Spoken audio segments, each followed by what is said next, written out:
ইনশাআল্লাহ মনে রাখো যুবক, আগামী 1000 বছর পরে বাংলার মাটি যদি টিকে থাকে, 1000 বছর পরে এক বাচ্চা 4 বছরের 6 বছরের বাচ্চাগুলো পর্যন্ত ইনশাআল্লাহ শহীদ শরীফ ওসমান হাদি রহমতুল্লাহ আলাই আমার মাটির এই ইমানদার যুবককে স্মরণ করবে। পৃথিবী তারে আর কোনোদিন ভুলবে না। পৃথিবীর ইতিহাসে সোনার অক্ষরে এই নাম লেখা হয়ে গেছে। আর শাহজিমের গায়ে এই যুবকের নাম লেখা হয়ে গেছে। ওরে আর পৃথিবী কোনোদিন ভুলবে না। ও ইমানদার ছিল, ইমানদার।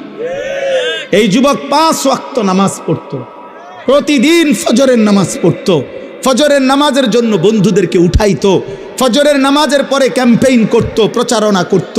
ফজরের মুসল্লি ছিল, আল্লাহর কোরআনের হাফেজে কোরআন ছিল। তার বাবা আলেম ছিলেন, সে নিজে মাদ্রাসায় পড়ছে। তার স্ত্রী পর্দানশীন, তার মা পর্দানশীন। কলিজা ভরা তার ঈমান ছিল, কলিজা ভরা তার মধ্যে দেশপ্রেম ছিল। আর শাহজিমের মালিক আল্লাহ বলছে, ছেলেটা চাইছিল ঢাকার একটা আসনে 500টা ভোট। সে বলছিল, এবার প্রথমবারের মতো আমি দাঁড়াইছি, যদি আমি 500 ভোট পাই তাইলেই আমার জন্য সৌভাগ্য, কারণ আমি প্রথম দাঁড়াইছি।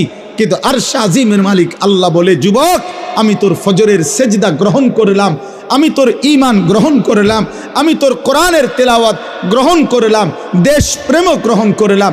500 ভোট না, 18 কোটি মানুষের ভোট, চোখের পানি, সমর্থন, ভালোবাসা, কলিজার রক্ত, খুন তোর জন্য দিয়ে দিলাম। যা।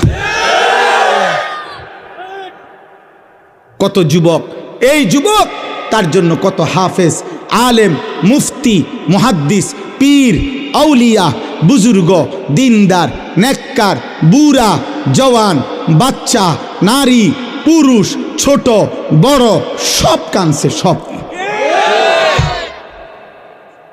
কাঁদছে।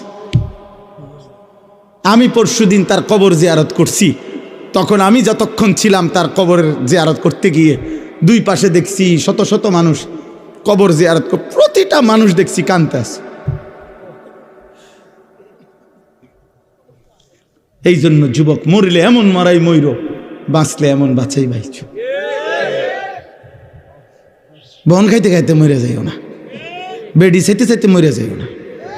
ছি ছি ছি ছি বেটা, সুদের টাকা গুনতে গুনতে মরে গেছ বেটা, প্লাস্টিক কোথাকার বেটা।